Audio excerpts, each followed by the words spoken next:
ये काउंसलिंग क्या होती है, कौन कौन से स्टेप होते हैं, पूरा रोड मैप क्या होगा, सभी यूनिवर्सिटीज का एक बेसिक प्रोसेस क्या होता है, एक फ्लो चार्ट क्या है पूरी काउंसलिंग का, यहां पर कब कौन से यहां पर स्टेप्स हो रहे होंगे। बहुत सारे टर्म्स आप नए नए सुनोगे, spot round admission, mop up round admission, admission withdraw कर लेना है, ऐसे बहुत सारे प्रेफरेंसेस भरने हैं, बहुत सारे ऐसे टर्म्स आप सुनोगे जिनको आप पहले नहीं सुने होंगे।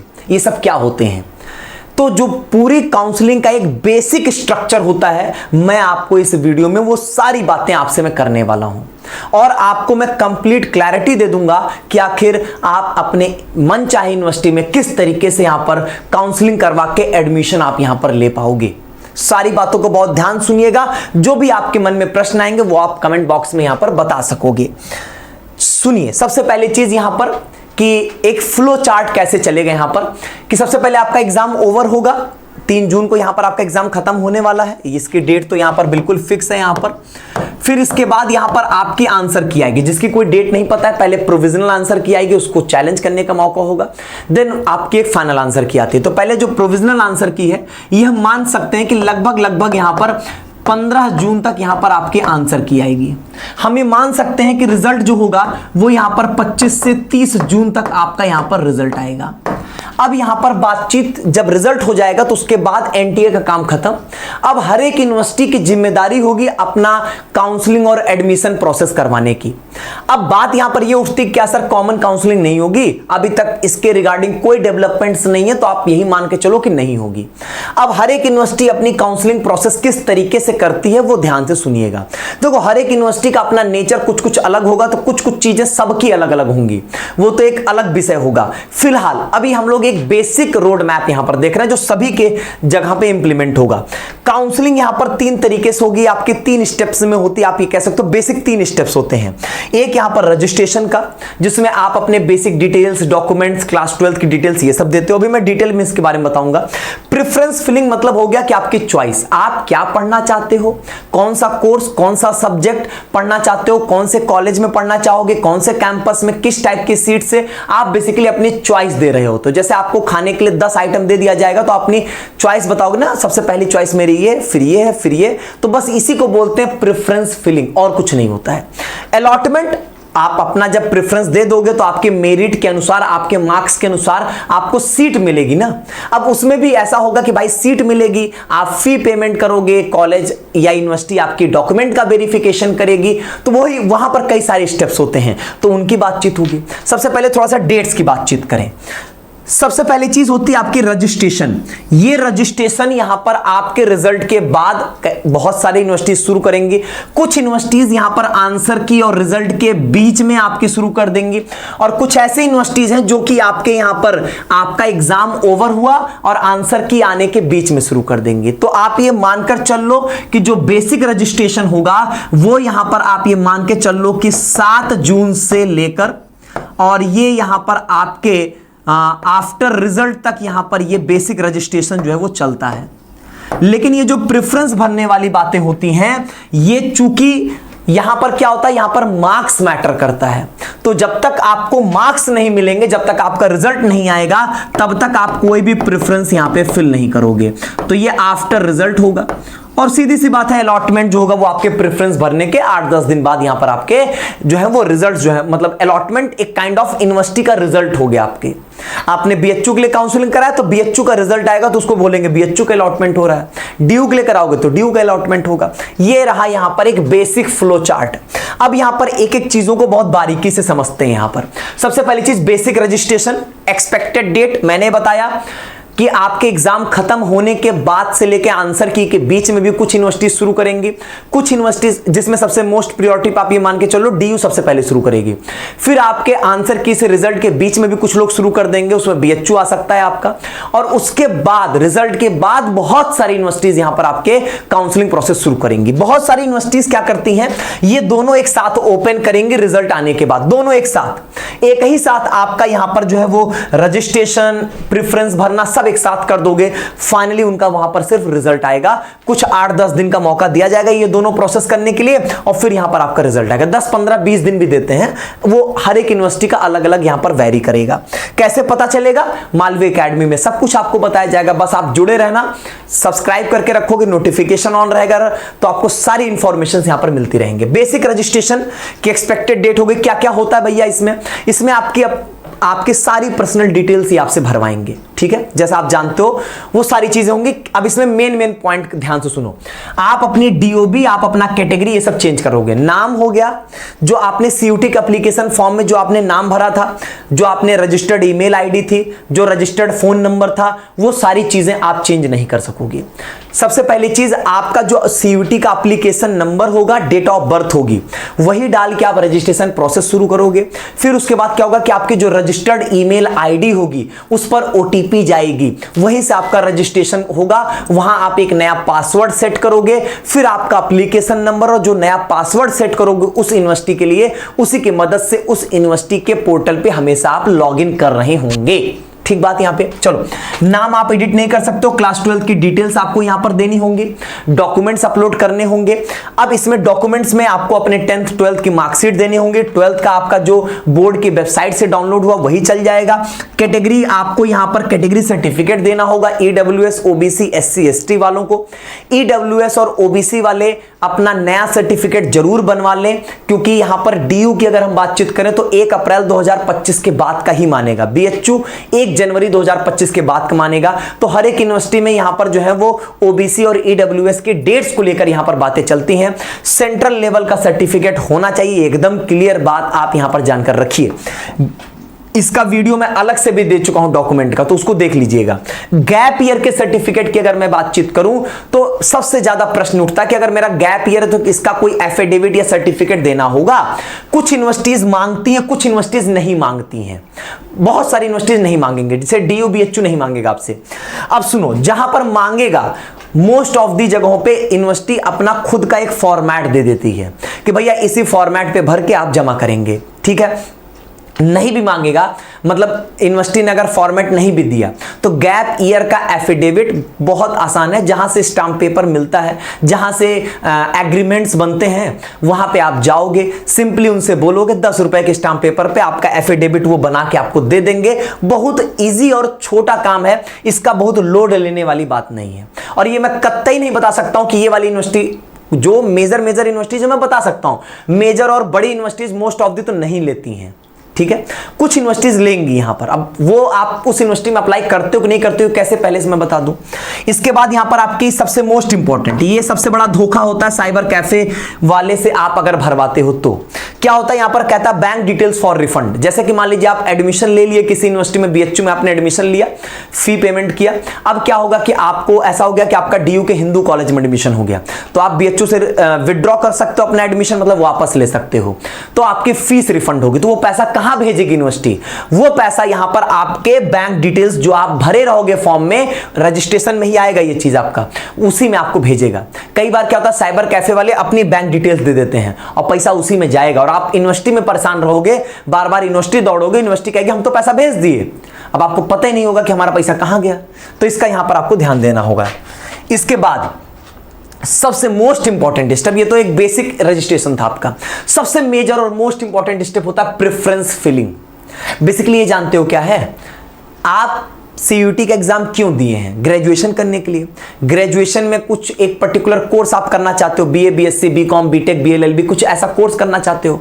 अब अगर आप कोई पर्टिकुलर कोर्स कर रहे हो तो उसमें कुछ बहुत सारी सब्जेक्ट्स होंगी, तो कुछ कोई पर्टिकुलर सब्जेक्ट आप पढ़ना चाहते हो। जैसे हम बीए करना चाहते हैं हिस्ट्री से, हम बीएससी करना चाह रहे हैं केमिस्ट्री मुझे पढ़ना है, मुझे जो है वो यहां पर जो है वो फिजिक्स पसंद है, मुझे फिजिक्स पढ़ना। तो ये आपकी चॉइस हुई ना, तो आपसे आपकी चॉइस मांगी जाती है कि भैया हमारी पहली चॉइस ये है, फिर ये है, फिर ये है, फिर ये, ऐसे। तो देखो यहां पर चॉइस का एक बहुत बेसिक फंडामेंटल रूल मैं बता देता हूं, जो आपको पसंद है, जो बेहतर है, उसको आप रखो अपने टॉप प्रायोरिटी पे। उसके रिगार्डिंग कट ऑफ क्या जाती है, उस बेसिस पे कभी भी अपनी चॉइस नहीं रखी जाती है। मैं बता दूं ये बहुत बेसिक फंडामेंटल रूल है, आगे चल के मैं प्रूफ करूंगा जब मैं डिटेल में इसी चीज के बारे में बातचीत करूंगा। तो आपकी चॉइस आपसे पूछी जाएगी और पढ़ना क्या है वही आपको बताना है। अब देखो क्या है ना, प्रेफरेंसेस हर एक यूनिवर्सिटी के हिसाब से वैरी करेंगी और सबसे ज्यादा मैटर कर जाता है ये बीए बीएससी में, जहां पे बहुत सारे सब्जेक्ट्स होते हैं। अब क्या होगा, हर एक यूनिवर्सिटी का नेचर अलग है। डीयू में बहुत सारे कॉलेजेस हैं तो उनके कॉलेज की प्रायोरिटी आपको देनी होगी।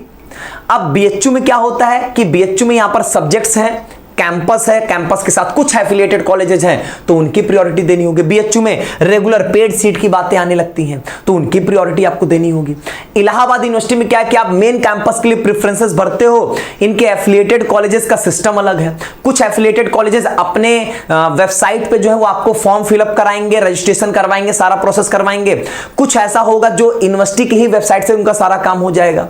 तो चीजें बहुत वैरी करती हैं, तो वो हर एक यूनिवर्सिटी की सेपरेट बातचीत करना ही संभव है।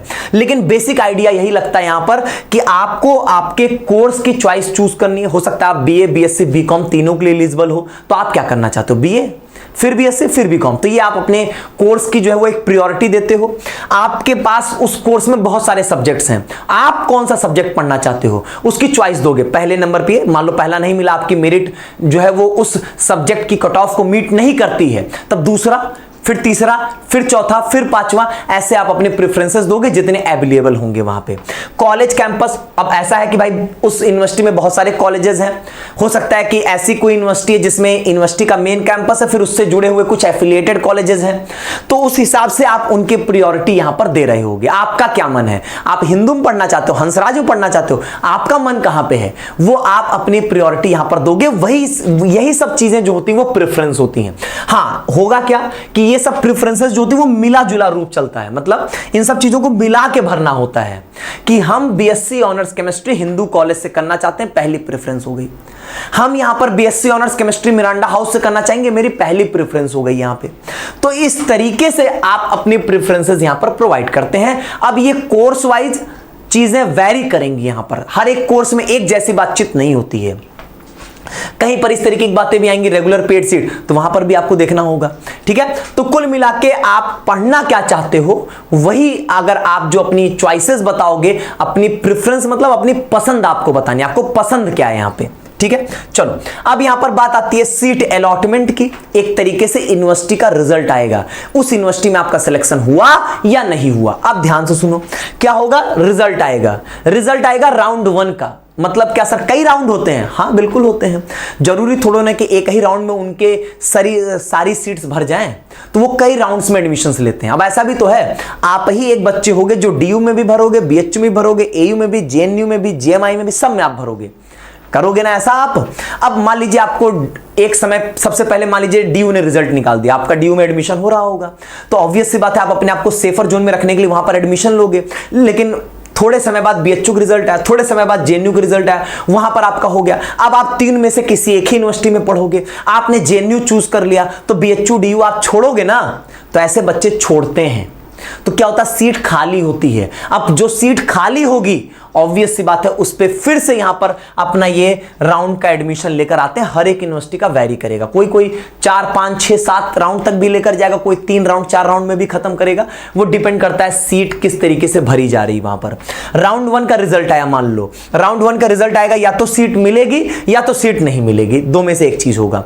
अब जो सीट मिलेगी उसकी बातचीत अलग करेंगे, सीट नहीं मिलेगी तो आप सेकेंड राउंड का वेट करो, सेकेंड राउंड में सीट नहीं मिली, थर्ड राउंड का वेट करो। यही आपके लिए पास एक ही ऑप्शन होगा। जिनको सीट मिल गई उनके पास 2 चीजें हैं, हो सकता है उनको वो ना पसंद है, चूंकि उन्होंने तो अपनी चॉइस भरा था, मान लो चॉइस भरे था आपने 40 में से आपको 32वां मिला, जो कि आपको नहीं पसंद है। आप तो चाहते हो कि मुझे ऊपर वाले 10 में से कुछ मिल जाए, लेकिन वो तो आपके मेरिट के ऊपर डिपेंड करेगा।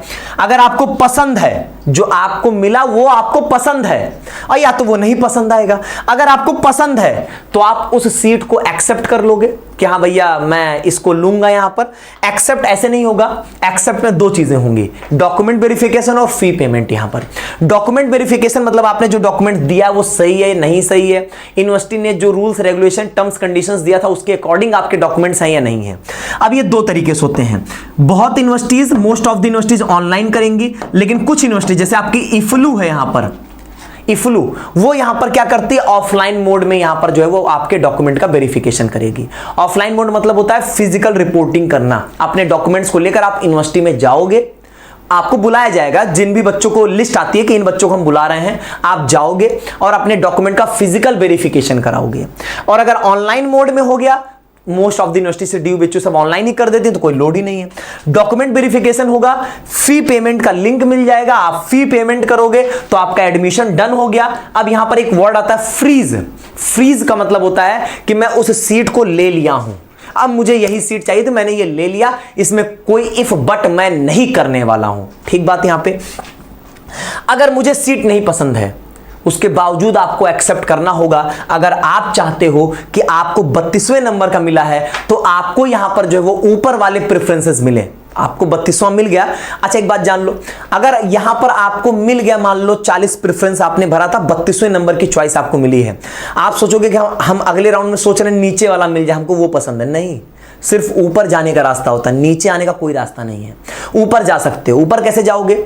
जो मिला है अभी वो ले लो, वो लेना पड़ेगा, वो ले लो। उसके बाद यहां पर आप अपना डॉक्यूमेंट वेरिफिकेशन आपका होगा, आप फी भी पेमेंट कर दोगे। उसके बाद यहां पर आप लगा दोगे अपग्रेड पे। अपग्रेड मतलब ऊपर जाना चाहते हैं हम, तो आपको अगले राउंड में अपग्रेडेशन के लिए यहां पर कंसीडर किया जाएगा। अगर आपकी मेरिट उसको मीट करेगी तो सेकेंड राउंड में आपको अपग्रेडेड प्रेफरेंस मिल सकता है। हो सकता है 32 से आप 25 पे चले जाओ, 25वां नहीं पसंद है, आगे अपग्रेड करना है, फिर से अपग्रेड। अच्छा, फी पेमेंट एक बार करना होगा। अगर मान लो किसी एक यूनिवर्सिटी मैंने पहले राउंड में फी पेमेंट कर दिया है, ऐसा नहीं कि दूसरे तीसरे हर राउंड में सीट मिलती जाएगी तो हम हर बार फी पेमेंट करेंगे, नहीं, फीस एडजस्ट होती रहती है उसी में। ठीक है। थर्ड राउंड के बाद यहां पर आपके फोर्थ राउंड। अब आपको जब आपके पसंद की सीट मिले तब तक आप वेट करिए, मिल जाएगी तुरंत वहां पे आप फ्रीज मार दोगे, नहीं होगा अपग्रेड पे लगाते जाओ। जब इनकी सारी राउंड की काउंसलिंग खत्म हो जाएगी तो ऑटोमेटिकली वो सीट आपकी लॉक हो जाएगी यहां पे। ठीक है। अब सुनो, यहां पर कई सारी बातें आएंगी। यहां पर सर हमको फाइनली नहीं पसंद आया तो क्या करें? आपके पास ऑप्शन होगा विथड्रॉ करने का। विथड्रॉ करने का मतलब हमने वहां पर एडमिशन अपना कैंसिल करवा दिया, अब हम वहां पर एडमिशन नहीं लेना चाहते, एडमिशन कैंसिल करवा दोगे, जो फीस आप दिए होगे वो यहां पर रिफंड हो जाएगा। कुछ यूनिवर्सिटीज के 1500 कुछ विथड्रॉ अमाउंट, वो मतलब कुछ अमाउंट कट करके वो यहां पर रिफंड करते हैं। वैसे यूजीसी का रूल आता है लेकिन वो रूल ढंग से इंप्लीमेंट हो नहीं पाता है, लेकिन फिलहाल आप यही मानो कि कहीं 1000 कुछ फीस कट आउट करके आपको रिफंड कर देते हैं। कई जगहों पे फुल रिफंड भी होता है आपका। ये दो बातें समझ गए। अब ये सब क्या है? मान लीजिए कि यूनिवर्सिटी ने 4 राउंड की काउंसलिंग कराया, उनका यहां पर जो है वो सीट्स नहीं भरी, तो वो क्या करते हैं? स्पॉट राउंड करेंगे, स्पॉट राउंड 1, स्पॉट राउंड 2। अब इसमें कुछ रूल्स हर एक यूनिवर्सिटीज के अलग अलग होंगे यहां पे। ठीक है, लेकिन यहां पर ऐसा होगा स्पॉट राउंड का एडमिशन होगा आपका यहां पे। ठीक। अब इसके बाद यहां पर होगा आपका सबसे लास्ट में मॉप अप राउंड। अब क्या होता है ना, ये सब होते होते बहुत देर हो जाती है, तो क्या होता है कि बच्चे जहां लेना होगा एडमिशन ले चुके होंगे बहुत जगहों पे, बहुत कम सीट्स खाली भी होती हैं इन सब के लिए यहां पर। अब मान लो सीट्स खाली हुई, कुछ बच्चे हैं एकदम लास्ट तक लगे हुए हैं, तो हो जाता है कभी कभी कि उनको मॉप अप राउंड। अब जैसे रूल्स ऐसे होते हैं कि जिन बच्चों को ऑलरेडी सीट मिल चुकी वो मॉप अप में पार्टिसिपेट नहीं कर पाएंगे, तो ऐसी बातें होती है। आपको ऑलरेडी आपका एडमिशन हो चुका है, किसी कॉलेज में फिक्स हो चुका, तो आप स्पॉट राउंड में एडमिशन नहीं ले सकते हो। आपको रिस्क लेना, तो आप रिस्क लेके स्पॉट में आओगे तो उधर कैंसिल हो जाएगा आपका एडमिशन। तो ऐसी बातें होती है, रूल्स रेगुलेशंस होते हैं। आप ये समझो, ये सीट भरने का तरीका होता है और ये सब बहुत देर में प्रोसेस होता है। तो जो बच्चे लास्ट तक काउंसलिंग में टिके रहते हैं उनके लिए यहां पर ऑप्शंस बन जाते हैं। नो डाउट कम नंबर पे एडमिशन यहां पे होता है, ये बात तो है यहां पर कि कम नंबर पर एडमिशन यहां पर आपको मिल जाता है, ये तो है। लेकिन वही है कि जिन कोर्सेज में, जिन कॉलेजेस में जहां पर सीट अवेलेबल होगी, खाली होगी, वहीं पर ये सब कंडीशनल हैं, कोई कंपलसरी नहीं है। अगर सारी सीट्स भर जाएंगी तो नहीं भी होगा, लेकिन ऐसा नहीं होता है, सीट्स खाली रहती हैं। मिड एंट्री क्या होती है? एक वर्ड ये भी आता है। जैसे मान लो कुछ ऐसे होंगे महानुभाव जो जब ये रजिस्ट्रेशन हो रहा होगा तब सो रहे होंगे, तो क्या होगा कि उनको 2 राउंड के बाद बीच में घुसा दिया जाएगा कि 2 राउंड के बाद एक बार रजिस्ट्रेशन विंडो दोबारा ओपन की जाएगी, लेकिन जो बची हुई सीट्स होंगी उन्हीं के लिए तो आप पार्टिसिपेट कर पाओगे, तो ऑब्वियस सी बात है आपके चांसेस वहां पे कम जरूर हो जाएंगे। हालांकि ऐसा काम ना करें तो ज्यादा बेहतर होगा, लेकिन ऐसे वर्ड्स से आप परिचित होगे, सुनोगे आप यहां पे, समझ गए? तो यही है ओवरऑल पूरा यूनिवर्सिटी काउंसलिंग का प्रोसेस। यही आपके यहां पर एक एक स्टेप की बातचीत मैंने आपसे यहां पर कर दिया। ठीक है। बाकी आपके मन में कुछ डाउट है तो कमेंट बॉक्स में बताइएगा, किस यूनिवर्सिटी के बारे में आप जानना चाहते हो डिटेल में वो भी यहां पर बताइएगा। उन सभी चीजों पे आपको वीडियोस यहां पर मिलेंगी और मालवीय एकेडमी आपको पूरी काउंसलिंग यहां पर बहुत ही शानदार और बहुत मिनिमम वीडियोस में मैक्सिमम इंफॉर्मेशन के साथ देगा। बहुत बहुत धन्यवाद।